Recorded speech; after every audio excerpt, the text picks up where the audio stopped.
Hello guys, ઇન્ડોઆઈસમાં આપનું સ્વાગત છે. ફર્સ્ટ આર્ટિકલ સાર્કના બારામાં છે. સાર્કનું ફૂલ ફોર્મ છે south Asian association four regional cooperation. આ સાર્ક વિશે યુપીએસસીએ પ્રિલિમ એક્ઝામમાં ક્વેશ્ચન પણ પૂછેલો છે. અત્યારે સાર્ક ન્યૂઝમાં કેમ છે? તો જુઓ, રિસન્ટલી 8 ડિસેમ્બરના દિવસે સાર્ક ચાર્ટર ડેને સેલિબ્રેટ કરવામાં આવ્યો છે.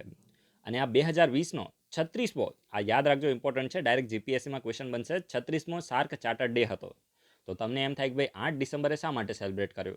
તો જો 8 ડિસેમ્બરે સેલિબ્રેટ કરવાનું કારણ એ છે કે 1985માં સાર્ક જે ગ્રુપ ઓફ કન્ટ્રીઝ છે, સાર્ક ગ્રુપ છે, તો એની પહેલી સમિટ હેલ્ડ થઈ હતી ઢાકામાં. બાંગ્લાદેશનું ઢાકા છે, તો ત્યાં સાર્કની પહેલી સમિટ હેલ્ડ થઈ હતી 1985માં. અને એ 1985માં 8 ડિસેમ્બરના દિવસે જે સાર્કની મેમ્બર કન્ટ્રીઝ હતી, તો એને સાર્કનું ચાર્ટર સાઇન કર્યું હતું. અને એટલા જ માટે આપણે 8 ડિસેમ્બરનો જે દિવસ છે, તો એને સાર્ક ચાર્ટર ડે તરીકે સેલિબ્રેટ કરીએ છીએ. તો આ તમને ખબર પડી ગઈ ને? એક વખત ફરીથી બોલું છું, 1985માં બાંગ્લાદેશના ઢાકામાં સાર્કની પહેલી સમિટ હેલ્ડ થઈ હતી. અને ત્યારે જે સાર્કની મેમ્બર કન્ટ્રીઝ છે, તો એને 8 ડિસેમ્બરે સાર્કનું ચાર્ટર સાઇન કર્યું હતું. અને એટલા જ માટે આપણે 8 ડિસેમ્બરનો દિવસ સાર્ક ચાર્ટર ડે તરીકે સેલિબ્રેટ કરીએ છીએ. તો હવે તમને યાદ રહી ગયું. અને અત્યારે જે 2020માં આપણે સેલિબ્રેટ કર્યો, તો એ 36મો સાર્ક ચાર્ટર ડે હતો. હવે જો આ જે સાર્ક ગ્રુપ ઓફ કન્ટ્રીઝ છે ને, તો એમાં મેમ્બર કન્ટ્રીઝને કઈ રીતે યાદ રાખવી? તો સાર્કમાં મેં તમને ફૂલ ફોર્મ કીધું કે south Asian association four regional cooperation. હવે સાઉથ એશિયન એટલે કે સાઉથ એશિયાની જે કન્ટ્રીઝ છે, તો એનું રિજનલ કોઓપરેશન માટેનું એસોસિએશન છે. તો આ સાઉથ એશિયાની કન્ટ્રીઝ તમારે કઈ રીતે યાદ રાખવાની? હવે સાઉથ એશિયા છે, એશિયન કોન્ટિનેન્ટ તો બહુ જ મોટો છે. એમાં સાઉથ એશિયા આવે છે, પછી તમે જુઓ કે આ બાજુ વેસ્ટ એશિયા આવે છે, ઈસ્ટ એશિયા આવે છે. તો આપણે મેઇનલી અત્યારે ઇન્ડિયાની આસપાસની જે નેબરિંગ કન્ટ્રીઝ છે, તો એના વિશે આપણે ડિસ્કસ કરવાનું છે, રાઈટ? તો હવે જો સાઉથ એશિયાની કન્ટ્રીઝ તમારે યાદ કઈ રીતે રાખવાની છે? આ સાર્કની કન્ટ્રીઝ હું તમને કહું છું, 8 કન્ટ્રીઝ મેમ્બર છે. તમે શરૂઆત કરો મોલદીવથી. ઇન્ડિયાની નીચે જે શ્રીલંકા છે, શ્રીલંકાની આ બાજુ તમે લક્ષદ્વીપની નીચે જોશો તો મોલદીવ છે. પછી મોલદીવ પછી શ્રીલંકા આવે છે, પછી ઇન્ડિયા, પાકિસ્તાન, અફઘાનિસ્તાન, નેપાલ, ભૂટાન અને બાંગ્લાદેશ. યાદ રહી ગયું, 8 કન્ટ્રીઝ છે. આમાં મ્યાનમાર આવતું નથી. આ યાદ રાખજો, જે સાર્ક ગ્રુપ ઓફ કન્ટ્રીઝ છે એમાં મ્યાનમાર આવતું નથી. અને તમને કન્ફ્યુઝ કરવા હશે ને, હું તમને 100% ગેરંટી મારીને કહું છું, જો તમને સાર્કના મેમ્બર કન્ટ્રીઝ વિશે તમને પૂછશે, તો ત્યારે તમને ઓપ્શનમાં મ્યાનમાર આપશે જ. અને એ મ્યાનમારને તમે એલિમિનેટ કરશો એટલે તમારો આન્સર મળી જશે. આ તમારે લખવું હોય તો લખી દો. આ જ પ્રકારનો ક્વેશ્ચન બનવાનો છે. જીપીએસસી યુપીએસસીનું લેવલ હું તમને કહું છું, રાઈટ? તો મ્યાનમાર આમાં આવતું નથી. મ્યાનમાર શાનું મેમ્બર છે? આસિયાનનું. મ્યાનમાર એ આસિયાનનું મેમ્બર છે. તો ફરીથી હું તમને સાર્કની મેમ્બર કન્ટ્રીઝ યાદ કરાવું તો કઈ કઈ આવશે? મોલદીવ આવે છે, શ્રીલંકા આવે છે, ઇન્ડિયા આવે છે, પાકિસ્તાન, અફઘાનિસ્તાન, નેપાલ, ભૂટાન અને બાંગ્લાદેશ. તો આટલી જે કન્ટ્રીઝ છે, તો એ સાર્ક ગ્રુપ ઓફ કન્ટ્રીઝમાં આવે છે. અને આ જે સાર્ક ગ્રુપ ઓફ કન્ટ્રીનું ચાર્ટર ક્યારે સાઇન થયું હતું? તો 1985માં. તો આટલું તમને ખબર પડી ને? હવે આપણે થોડી વધારે ઇન્ફોર્મેશન લઈએ. તો જો જે અફઘાનિસ્તાન છે ને, અફઘાનિસ્તાન મેં હમણાં તમને કીધું કે અફઘાનિસ્તાન મેમ્બર છે. તો અફઘાનિસ્તાન ઇનિશિયલી મેમ્બર નહોતું. અફઘાનિસ્તાન છે, તો એ ખાસ કરીને સાર્કનું ન્યુએસ્ટ મેમ્બર છે. જે 13મી એન્યુઅલ સમિટ થઈ હતી 2005માં. યાદ રાખજો, સાર્કની જે 13મી એન્યુઅલ સમિટ થઈ હતી 2005માં, તો ત્યારે અફઘાનિસ્તાન છે, તો એને મેમ્બર તરીકે સ્વીકારવામાં આવ્યું હતું. તો આ પણ તમારે યાદ રાખવાનું છે. લેટેસ્ટ મેમ્બર કોણ છે? તો અફઘાનિસ્તાન છે. અને આનું હેડક્વાર્ટર ક્યાં છે? સાર્કનું હેડક્વાર્ટર અને સેક્રેટરીએટ ક્યાં છે? જેમ આપણા ગુજરાતનું જે સેક્રેટરીએટ ને બધું હોય ને, વિધાનસભા ને બધું, તો આનું સાર્કનું હેડક્વાર્ટર ક્યાં છે? તો એ નેપાળના કાઠમંડુમાં છે. મોસ્ટ ઇમ્પોર્ટન્ટ છે, યાદ રાખજો, ક્વેશ્ચન અહીંયાથી બની શકે છે. સાર્કનું જે હેડક્વાર્ટર છે, તો નેપાળના કાઠમંડુમાં છે. અને આપણે હવે જો મીન્સ માટે થોડા ઇમ્પોર્ટન્ટ પોઈન્ટ લઈએ. માની લો કે જે સાર્ક વિશે તમારે મીન્સમાં કંઈ પણ લખવાનું આવે, તો ત્યારે તમે આ જે ડાયરેક્ટ હું અત્યારે જેટલા પણ તમને પોઈન્ટ આપી છે, દરેક લોકો નોટ ડાઉન કરે મીન્સ માટે. પ્રિલિમમાં અહીંયાથી ક્વેશ્ચન નહીં બને. હવે જો જે સાર્ક ગ્રુપ ઓફ કન્ટ્રીઝ છે, મેં તમને 8 કન્ટ્રીઝ કીધા, તો વિશ્વનો જેટલો પણ એરિયા છે, લેન્ડ એરિયા, તો એમાં 3% એરિયા એ સાર્ક ગ્રુપ ઓફ કન્ટ્રીઝમાં આવે છે. અને એમાં મેજર તમે જુઓ તો મેજર કન્ટ્રી કઈ છે? તો ઇન્ડિયા છે. બાકી બધી તો હવે નાની નાની કન્ટ્રી છે. તમે જુઓ કે મોલદીવ છે, શ્રીલંકા છે, નેપાલ, ભૂટાન છે, અફઘાનિસ્તાન છે, પાકિસ્તાન છે, બાંગ્લાદેશ, બહુ નાની નાની કન્ટ્રી છે. આનું કશું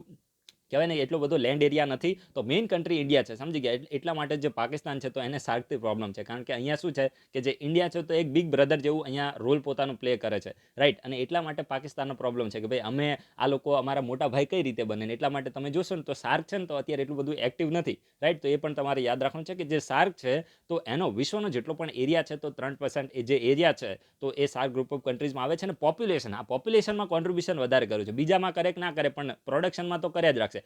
21% જે પોપ્યુલેશન છે, 21% પોપ્યુલેશન, વિશ્વની જેટલી પણ પોપ્યુલેશન છે 21% પોપ્યુલેશન ફક્ત 8 કન્ટ્રીઝમાં જોવા મળે છે. અને એમાં પણ સૌથી વધારે કોન્ટ્રીબ્યુશન કોનું છે તો ઇન્ડિયાનું. પછી આ બાજુ તમે જુઓ તો બાંગ્લાદેશ અને પાકિસ્તાન, સમજી ગયા. તો 21% જે પોપ્યુલેશન છે તો એ આ 8 કન્ટ્રીઝની અંદર જોવા મળે છે. અને તમે જો ઇકોનોમીમાં સાવ ડાઉન છે, ઇકોનોમીમાં આ બધી વસ્તુમાં સાવ ડાઉન રહેશે. એજ્યુકેશન હશે એમાં ડાઉન રહેશે, પછી આઈટી હશે તો એમાં આઈટીમાં તો ઇન્ડિયા થોડું આગળ ગયું છે પણ બાજુવાળી કન્ટ્રીની આપણે વાત કરીએ છીએ, right.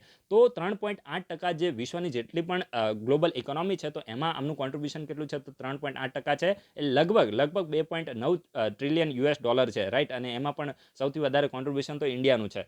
And it is the world's most densely populated region and one of the most fertile area. એટલે કહેવા શું માંગે છે કે ડેન્સલી પોપ્યુલેટેડ રીજન છે. કારણ કે હવે તમે જુઓ કે લેન્ડ એરિયા તો ફક્ત 3% છે, પરંતુ તમે પોપ્યુલેશન જુઓ 21% પોપ્યુલેશન છે, સમજી ગયા. એટલે તમે જુઓ એક બાજુ જોશો ને તો તમે આપણું રાજસ્થાન એ ભારતનું મોટું એક રાજ્ય ગણાય છે, પણ બિહાર છે તો એમાં તમે જુઓ કે પોપ્યુલેશન ખૂબ જ વધારે છે ને એનો લેન્ડ એરિયા ઓછો છે. તો થાય છે શું કે ડેન્સિટી વધી જાય છે. ડેન્સિટી એટલે તમે સમજો ને, માની લો કે હું તમને એક્ઝામ્પલ આપીને કહું કે આ એક એરિયા છે અને આ એના એક બંને સેમ જ એરિયા છે. માની લો કે આની અંદર ફક્ત ખાલી 3 જ લોકો રહે છે અને અહીંયા તમે જુઓ આટલા બધા લોકો રહે છે, તો આનું શું થાય કે આને ડેન્સિટી વધી જાય, સમજી ગયા. આને જ કહેવામાં આવે છે ડેન્સલી પોપ્યુલેટેડ. આમાં તમે જો ફક્ત માની લો કે ડેઝર્ટ એરિયા હોય તો એની અંદર 3 લોકો જ રહેતા હોય, પણ બીજા તમે માની લો કે કોઈ સિટી એરિયા છે, રિવરની આસપાસનો એરિયા છે, તો ત્યાં પોપ્યુલેશન વધી જાય અને એટલા જ માટે એને કહેવામાં આવે છે ડેન્સલી પોપ્યુલેટેડ એરિયા. અને આનું પાછળનું મેઇન રીઝન શું છે કે આ છે ને મોસ્ટ ફર્ટાઇલ છે, મોસ્ટ ફર્ટાઇલ એરિયા છે. તમે જુઓ કે ઇન્ડિયા છે તો એમાં ગંગા રિવર આપણા નોર્થમાંથી ફ્લો કરે છે. તમે સાઉથમાં જુઓ તો ગોદાવરી છે, કૃષ્ણા, કાવેરી, મહાનદી છે. અને આ બાજુ તમે આપણા જે નોર્થ ઇસ્ટ ઇન્ડિયા જુઓ તો ત્યાં બ્રહ્મપુત્રા રિવર છે. પછી તમે આ બાજુ પાકિસ્તાન જોશો તો ત્યાં ઇન્ડસ રિવર છે, સમજી ગયા. અને ઇન્ડસની 5 જે ખાસ કરીને ટ્રિબ્યુટરી છે આપણા નોર્થ ઇન્ડિયામાં. પછી જે પાકિસ્તાન છે એમાં. એના સિવાય તમે જોશો તો આપણું જે નેપાલ છે તો ત્યાં તમે કોસી રિવર છે, રાઈટ. અને જે બાંગ્લાદેશ છે તેમાં પદ્મા છે, મેઘના છે. તો બધી જે રિવર છે, તીસ્તા રિવર છે, તો આ બધી રિવરના હિસાબથી થાય છે શું કે ત્યાં લોકો વધારે રહે છે. અને એના સિવાય આ એક ફર્ટાઇલ એરિયા પણ આને માનવામાં આવે છે. તો આ તમને ખબર પડી ગઈ કે one of the most fertile area તરીકે આ રીજન છે તો એને માનવામાં આવે છે. અને સાર્ક કન્ટ્રીઝ છે તો આની એક સારી એવી બાબત શું છે કે આ દરેક કન્ટ્રીઝ છે તો એનું ટ્રેડિશન છે, એનું તમે કહેવાય ને કે કલ્ચર તમે જુઓ, એની ફૂડ હેબિટ જુઓ, એનો ડ્રેસ તમે જોશો તો ક્યાંક ને ક્યાંક એમાં સિમિલારિટી જોવા મળે છે. અને એ તો ઓબ્વિયસ છે, કારણ કે ભૂતકાળમાં તમે જુઓ આ બધું અખંડ ભારતનો એક ભાગ હતો, સમજી ગયા. બધું અખંડ ભારતમાં આવતું હતું. ઇવન જે મ્યાનમાર છે ને, મ્યાનમાર એ પણ ઇન્ડિયાનો ભાગ હતો. હવે આપણે ચાઇના જેવા થઈ જાય તો આ બધું આપણું થઈ જાય ને, સમજી ગયા. આજે પાકિસ્તાન છે, એના સિવાય અફઘાનિસ્તાન છે, પછી શ્રીલંકા છે, એના સિવાય આ મોલદીવ છે. આ બાજુ તમે જોશો તો મ્યાનમાર છે, પછી નેપાળ છે, ભૂતાન છે. આ બધું અખંડ ભારતમાં આવતું હતું, રાઈટ. અને એટલા માટે ક્યાંક ને ક્યાંક આ બધી કન્ટ્રીઝ સાથે આપણું જે કલ્ચર છે, તો આપણી જે ફૂડ હેબિટ છે, તો બધામાં સિમિલારિટી જોવા મળે છે. એનું જે ટ્રેડિશન છે તો એની અંદર સિમિલારિટી જોવા મળે છે. તો આ તો એક સારી બાબત થઈ. પણ બીજી વસ્તુ એ છે કે તમે પોવર્ટી જુઓ, પછી લિટરેસી જુઓ, આ બધામાં પાછા ડાઉન પણ જોવા મળે છે. ઇકોનોમીમાં છેલ્લા નંબર ઉપર જોવા મળે, સમજી ગયા. પોવર્ટી ખૂબ જ વધારે છે, ઇલિટરેસી ખૂબ જ વધારે છે, માલન્યુટ્રિશન જોવા મળે છે. એના સિવાય જે નેચરલ ડિઝાસ્ટર પણ જોવા મળે છે, ઇન્ટરનલ કોન્ફ્લિક્ટ છે, ધર્મના નામ ઉપર રાજનીતિ થાય છે, બરાબર છે. પછી જાતિવાદ અહીંયા જોવા મળે છે. એના સિવાય તમે જુઓ કે ઇન્ડસ્ટ્રીયલ અને ટેકનોલોજીકલ બેકવર્ડનેસ છે, આ બધામાં તો પાછળ જ રહેવાના. પછી આતંકવાદીઓનું પ્રોડક્શન કરે છે કોણ તો પાકિસ્તાન, રાઈટ. તો આ પણ તમને ખબર હશે. પછી આની જીડીપી તમે જુઓ તો જીડીપી પણ ડાઉન થાય છે. આપણા ભારત દેશની પણ જીડીપી છે તો એ પણ ડાઉન થઈ ગઈ છે. અને પછી એમનો જો સોશિયો ઇકોનોમિક કન્ડિશન તમે જુઓ તો એ પણ કેવી જોવા મળે છે, લો, એટલે કે પુઅર સોશિયો ઇકોનોમિક કન્ડિશન જોવા મળે છે. તો આ બધા ફેક્ટર છે તો તમને મીન્સમાં કામમાં આવી શકે છે. તો દરેક લોકો આને નોટ ડાઉન કરશે. મેં મારી રીતે ટ્રાય કર્યો છે કે સારી એવી તમને ઇન્ફોર્મેશન છે તો અત્યારે પ્રેઝન્ટ કરી શકો. હવે આની સાથે લિંક કરીને તમને બહુ જ સરસ એવો ક્વેશ્ચન પૂછું છું જેના વિશે પ્રિલિમ અને મીન્સમાં બંનેમાં ક્વેશ્ચન આવી શકે. BBIN ઇનિશિયેટિવ વિશે તમારે આ વિડીયોના કમેન્ટ બોક્સમાં આન્સર આપવાનો છે કે આ શું છે. ચાલો હું તમને થોડું ફૂલ ફોર્મ કહી દઉં. Bangladesh, Bhutan, India, Nepal initiative. તો આ શું છે, શાની માટે છે? માની લો કે તમને સાઉથ એશિયામાં કનેક્ટિવિટી વધારવા વિશે કંઈ પણ લખવાનું આવે તો ત્યારે તમે આ BBIN વિશે લખી નાખો ને તો ત્યારે તમારી ઇન્ટેલેક્ચ્યુઅલ પર્સનાલિટી થઈ જાય. અને આપણે ઇન્ટિગ્રેટેડ પ્રિપેરેશન કરવાની છે, આઇસોલેશનમાં નહીં. રિવિઝન કરો. Revision is the key of success. Again and again હું આજ કહું છું. રિવિઝન નહીં કરો તો તમારી પ્રિપેરેશનનો કોઈ મતલબ નથી. You are doing just time pass, right. એટલે હું એવું તમને નથી કહેતો, જો તમે રિવિઝન નહીં કરો તો આ સ્ટેટમેન્ટ તમારી માટે લાગુ થઈ જશે. એટલે રિવિઝન કરતા રહેજો. હવે એના પછી જે નેક્સ્ટ આપણે આર્ટિકલ જોઈએ તો ચાઇલ્ડ પોર્નોગ્રાફીના બારામાં છે. હવે આને આપણે ગુજરાતીમાં કહેવાનું ના હોય, દરેક લોકો આને સમજી જશે.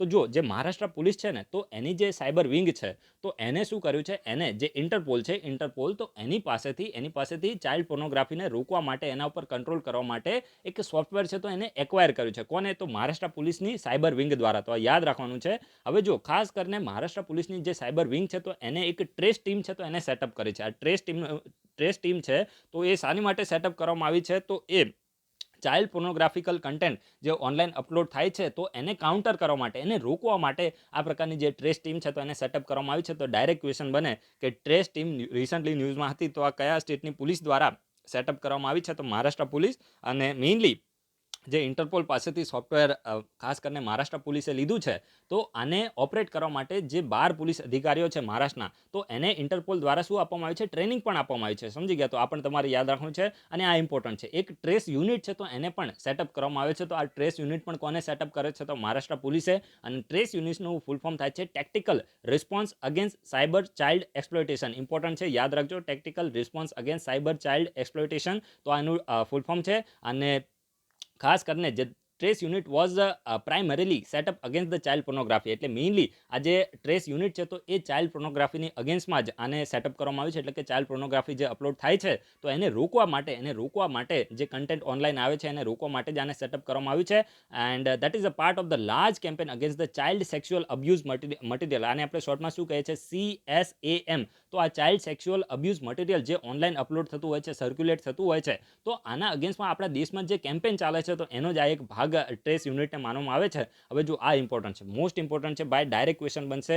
મોસ્ટ ઇમ્પોર્ટન્ટ છે, ડાયરેક્ટ અહીંયાથી ક્વેશ્ચન બનવાની સંભાવના છે. Operation black face. Operation black face, આ ઓપરેશન બ્લેક ફેસ એ કયા સ્ટેટ દ્વારા ચલાવવામાં આવ્યું છે, તો મહારાષ્ટ્ર. દરેક લોકો આને નોટ ડાઉન કરશે, જીપીએસસીમાં આવો ક્વેશ્ચન બની જાય છે. ઓપરેશન બ્લેક ફેસ એ કયા સ્ટેટનું ઓપરેશન છે, તો એ ખાસ કરીને મહારાષ્ટ્રનું ઓપરેશન છે. મહારાષ્ટ્ર પોલીસ આપણે કહે to be more precise, it is a part of the large action against the child sexual abuse material across the country. સમજી ગયા? તો જસ્ટ એટલું તમારે યાદ રાખવાનું છે. ઓપરેશન બ્લેક ફેસ છે તો એ મહારાષ્ટ્ર પોલીસનું છે. અને મેઇનલી જે ઓનલાઈન જે child sexual abuse material circulate થતું હોય છે, અપલોડ થતું હોય છે, તો એને રોકવા માટે આ ઓપરેશન બ્લેક ફેસ છે તો એને ચલાવવામાં આવ્યું છે. તો આટલું તમારે યાદ રાખવાનું છે. હવે ચલો આની સાથે લિંક કરીને, હવે જો આજથી થોડા દિવસ પહેલાં, લગભગ 2 કે 3 દિવસ પહેલાં મેં તમને નાર્કોટિક કંટ્રોલ બ્યુરો વિશે ક્વેશ્ચન પૂછ્યો હતો અને બહુ જ ઓછા લોકોએ આન્સર આપ્યો હતો. કારણ કે હવે આપણે વિડીયો બનાવતા એટલે અમને ખબર હોય કે ભાઈ કયો ક્વેશ્ચન મેં પહેલાં પૂછેલ છે. મેં ઓલરેડી આ નાર્કોટિક કંટ્રોલ બ્યુરો વિશે તમને ક્વેશ્ચન પૂછેલો હતો, એવું નથી કે મને યાદ નહોતું. પણ મારો અલ્ટિમેટ ઇન્ટેન્શન શું છે, તમે રિવિઝન કરો.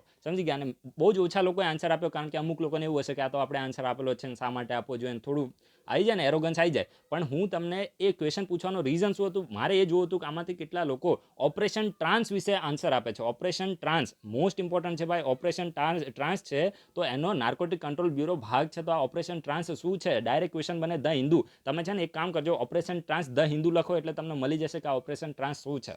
તો આ બધી વસ્તુ તમારે ધીરે ધીરે શીખવાની. એવું ના હોય કે તમે ખાલી એટલું જ શીખી લો કે ભાઈ આ જે નાર્કોટિક કંટ્રોલ બ્યુરો છે તો એને 1985માં સેટઅપ કરવામાં આવ્યું હતું, આ રીતે સેટઅપ કરવામાં આવ્યું હતું, આ મિનિસ્ટ્રીમાં આવે છે, એવું બધું ના હોય. સમજી ગયા? તમારે એ માટે તૈયારી કરવી પડે કે ભાઈ મિનિસ્ટ્રી ઓફ હોમ અફેર્સમાં આવી ગયું, આટલું ના હોય. એના સિવાય બીજી તમારે ઇન્ફોર્મેશન ગેધર કરવી પડે, કારણ કે ડેટ ઉપર ક્યારેક ક્વેશ્ચન ના બને. સમજી ગયા? ડેટ ઉપર એવું જરૂરી ના હોય કે ત્યાંથી જ ક્વેશ્ચન આવે, બીજું તમને ખબર હોવી જોઈએ. તો એટલા માટે મેં તમને એક ક્વેશ્ચન પૂછ્યો હતો. તો અત્યારે ફરીથી તમને ઓપોર્ચ્યુનિટી મળે છે કે તમે ઓપરેશન ટ્રાન્સ વિશે ઇન્ફોર્મેશન સર્ચ કરીને વિડીયોના કમેન્ટ બોક્સમાં આન્સર આપે, રાઈટ? તો એટલું તમારે કરવાનું છે. એના પછી જે નેક્સ્ટ આર્ટિકલ છે તો એ ખાસ કરીને KLI પ્રોજેક્ટના બારામાં છે. KLI project. તો આ KLI પ્રોજેક્ટ શાની માટે છે, સૌથી પહેલાં તો તમે છે ને આનું ફૂલ ફોર્મ જાણી લો. Kochi Lakshadweep island project. Kochi Lakshadweep island project. તો આ KLI પ્રોજેક્ટ છે તો એ ખાસ કરીને શાની માટે છે, તો જે લક્ષદ્વીપ આઇલેન્ડ છે ને, આપણું જે યુનિયન ટેરેટરી ઓફ લક્ષદ્વીપ છે, તો એને ઓપ્ટિકલ ફાઇબર કેબલથી કનેક્ટિવિટી પ્રોવાઈડ કરવા માટે છે. બસ આટલું જ તમારે યાદ રાખવાનું છે. KLI પ્રોજેક્ટ એટલે કે કોચી શામાં છે, તો આપણા કેરલામાં છે, રાઈટ? કોચી જે છે તો એ કેરલામાં છે, કેરલાની સિટી છે. તો કોચી લક્ષદ્વીપ આઇલેન્ડ જે કનેક્ટિવિટી પ્રોજેક્ટ છે, તો મેઇનલી જે ખાસ કરીને optical fibre cable connectivity mainly આ પ્રોજેક્ટ છે. એટલે કે જે લક્ષદ્વીપ આઇલેન્ડ છે તો એના લગભગ 11 જેટલા જે નાના નાના આઇલેન્ડ છે તો એને ઓપ્ટિકલ ફાઇબરથી કનેક્ટ કરવા માટેનો આ પ્રોજેક્ટ છે. અને આની માટે જે યુનિયન કેબિનેટ છે તો એને શું કરી દીધું છે, અપ્રુવલ આપી દીધું છે. યુનિયન કેબિનેટ દ્વારા આને અપ્રુવલ આપી દેવામાં આવ્યું છે. તો આ તમારે યાદ રાખવું છે. હવે જો અત્યારે આપણે બધા જે ઇન્ટરનેટ યુઝ કરીએ છીએ ને, આ ક્યાંક ને ક્યાંક ફાઇબર કેબલથી આ ઇન્ટરનેટ કનેક્ટિવિટી આપવામાં આવે છે. જે કેબલો છે તો એને સમુદ્રની અંદર બિછાવવામાં આવે છે. અત્યારે બધા આપણે જે ઇન્ટરનેટ યુઝ કરે છે તો આના માટેના જે કેબલ છે તો સમુદ્રની અંદર છે. પછી આ જે ટાવર ને બધું લિંક હોય છે તો આપણે એમાં કોઈ R&D કરવાની જરૂર નથી. આપણે કોઈ એરટેલની અંદર નોકરી લેવાની નથી. સમજી ગયા? કે જીઓમાં લેવાની નથી. આપણે ખાલી એક્ઝામ નીકાળવાની છે. તો એટલું જસ્ટ યાદ રાખજો કે KLI પ્રોજેક્ટ છે. KLI પ્રોજેક્ટ તો કોચી લક્ષદ્વીપ આઇલેન્ડ પ્રોજેક્ટ છે. અને મેઇનલી જે લક્ષદ્વીપના આઇલેન્ડ છે તો એને ઓપ્ટિકલ ફાઇબર કેબલથી કનેક્ટ કરવા માટે છે. હવે જો મારે તમને છે ને મેઇન અહીંયા 11 આઇલેન્ડ કહેવાના છે. લક્ષદ્વીપના 11 આઇલેન્ડ કયા કયા છે, ડાયરેક્ટ ક્વેશ્ચન બનશે માની લો કે આમાંથી તમને 2-3 આઇલેન્ડ આપી દે અને બોલે કે આ આઇલેન્ડ છે તો કયા દેશના ભાગ છે, તો ત્યારે ઇન્ડિયાના ભાગ હશે, પણ તમે બધા આઇલેન્ડના વિશે રીડ કર્યું હોય તો જ તમે કહી શકો કે આ લક્ષદ્વીપમાં આવે છે. તો એક છે કવારતી આઇલેન્ડ, પછી કાલપાની, પછી અગાતી, અમિની, એન્ડ્રોથ, મિનોકોઈ, બેંગારામ, બિત્રા, છેતલત, કિલ્તન અને કદમાત. આમાંથી અમુક છે ને આઈએનએસ કદમાત ને આઈએનએસ કિલ્તન આ બધું તમે સાંભળ્યું હશે, સમજી ગયા. તો આટલા તમારે 11 જે આઇલેન્ડ છે તો યાદ રાખવાના છે. 11 આઇલેન્ડ આના ભાગ છે તો લક્ષદ્વીપના ભાગ છે. અને આ જે પ્રોજેક્ટ છે તો એને યુનિવર્સલ સર્વિસ ઓબ્લિગેશન ફંડના તહેત ફંડેડ કરવામાં આવશે. તમને દરેક લોકોનું એક ક્વેશ્ચન પૂછું છું, આ યુનિવર્સલ સર્વિસ ઓબ્લિગેશન ફંડ શું છે, સમજી ગયા. અને આ જે યુનિવર્સલ સર્વિસ ઓબ્લિગેશન ફંડ છે તો આ કઈ મિનિસ્ટ્રીના કયા ડિપાર્ટમેન્ટના તહેત આને સેટઅપ કરવામાં આવે છે, અને આ ફંડની અંદર જે ફંડિંગ આવે છે એટલે કે નાણાં આ ફંડની અંદર કઈ રીતે આવે છે, દરેક લોકો આ વિડીયોના કમેન્ટ બોક્સમાં આન્સર આપે. મોસ્ટ ઇમ્પોર્ટન્ટ છે અને ક્યારે સેટઅપ કરવામાં આવ્યો હતો. એના સિવાય જે યુનિવર્સલ સર્વિસ ઓબ્લિગેશન ફંડ છે તો એ જે યુનિવર્સલ ઓબ્લિગેશન જે ફંડ છે તો આનો યુઝ ક્યાં કરવામાં આવે છે, સમજી ગયા. તો મોસ્ટ ઇમ્પોર્ટન્ટ છે, દરેક લોકો આનો આન્સર આપે. યુપીએસસીમાં પણ ડાયરેક્ટ ક્વેશ્ચન બની શકે છે. The project will vastly improve the telecommunication facility. હવે જો લક્ષદ્વીપ આઇલેન્ડ છે તો એની અંદર જે ટેલિકમ્યુનિકેશન ફેસિલિટી છે તો એને ઇમ્પ્રુવ કરશે અને એવું માનવામાં આવે છે કે 2023 સુધી આ જે પ્રોજેક્ટ છે તો એ કમ્પ્લીટ થઈ જશે. હવે તમે જો 2020 છે 2023 સુધી પ્રોજેક્ટ છે તો એ કમ્પ્લીટ થઈ જશે. અને આ જે પ્રોજેક્ટ છે તો એને એક્ઝિક્યુટ કરવાની જે સત્તા છે તો કોને આપી છે, તો બીએસએનએલ એટલે પતી ગયું, ભારત સંચાર નિગમ લિમિટેડ છે તો એ આ પ્રોજેક્ટની એક્ઝિક્યુટિંગ ઓથોરિટી છે. The ownership of the assets under the project will rest with the universal service obligation fund. એટલે કે આ પ્રોજેક્ટની જે ઓનરશિપ છે એટલે માલિકી છે તો કોની પાસે છે, તો યુનિવર્સલ સર્વિસ ઓબ્લિગેશન ફંડ પાસે છે. અને ઇન શોર્ટ હું તમને કહું તો આ ડિપાર્ટમેન્ટ ઓફ ટેલિકમ્યુનિકેશનમાં ફંડિંગ એજન્સી છે. પણ તમારે અત્યારે આ વિડીયોના કમેન્ટ બોક્સમાં આના વિશે ડિટેલમાં આન્સર આપવાનો છે. યુનિવર્સલ સર્વિસ ઓબ્લિગેશન ફંડમાં આના વિશે દરેક લોકો આન્સર આપશે તો જ મજા આવશે, રાઈટ? નહીં તો ક્વેશ્ચન આપણે નહીં પૂછે. એના પછી જે નેક્સ્ટ આર્ટિકલ છે તો એ પોબિતોરા વાઇલ્ડ સેન્ચુરીના બારામાં છે. ડાયરેક્ટ ક્વેશ્ચન બનશે, પોબિતોરા વાઇલ્ડ સેન્ચુરી એ કયા રાજ્યમાં આવી છે, કયા રાજ્યમાં છે, તો અસમમાં. પોબિતોરા વાઇલ્ડ સેન્ચુરી કયા રાજ્યમાં છે, અસમમાં. અને આ પોબિતોરા વાઇલ્ડ સેન્ચુરી છે તો એને મિની કાઝીરંગા કહેવાય છે. આ તમારે ખાસ નોટ ડાઉન કરવાનું છે કે મિની કાઝીરંગા કોને કહેવામાં આવે છે. પોબિતોરા વાઇલ્ડ સેન્ચુરી જે આસામમાં આવી છે એને જ કહેવામાં આવે છે મિની કાઝીરંગા, સમજી ગયા. તો આ જ તમારે આન્સર યાદ રાખવાનું છે. હવે આના વિશે થોડી આપણે વધારે ઇન્ફોર્મેશન લઈએ ને, so it is the highest it has the highest density of one horn રાઇનો.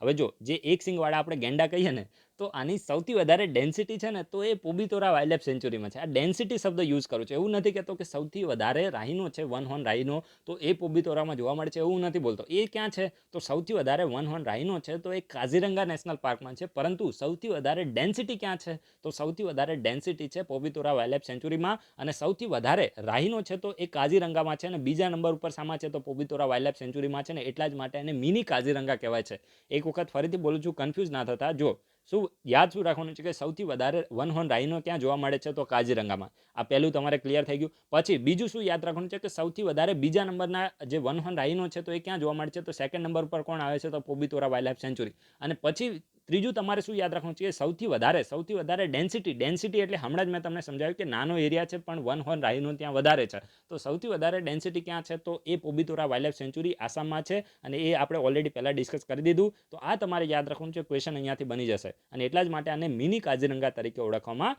આવે છે. એના પછી જે નેક્સ્ટ આર્ટિકલ છે તો એ કોવિન ડિજિટલ પ્લેટફોર્મના બારમાં છે. હવે જો આપણી જે યુનિયન ગવર્મેન્ટ છે ને તો એના દ્વારા COVID-19 વેક્સિન ડિલિવરી માટે આ જે કોવિન ડિજિટલ પ્લેટફોર્મ છે તો એને લોન્ચ કરવામાં આવ્યું છે. તો જસ્ટ આટલું તમારે યાદ રાખવાનું છે કે કોવિન ડિજિટલ પ્લેટફોર્મ ન્યૂઝમાં હતું તો શાની માટે છે, તો અત્યારે હવે જો COVID-19ની વેક્સિન બની ગઈ છે અને એના જે ટ્રાયલ થવાના હતા એ બધું કમ્પ્લીટ થઈ ગયું છે, પણ હજુ પણ એનું જે ફાઇનલ અપ્રુવલ છે તો એ મળવાનું બાકી છે.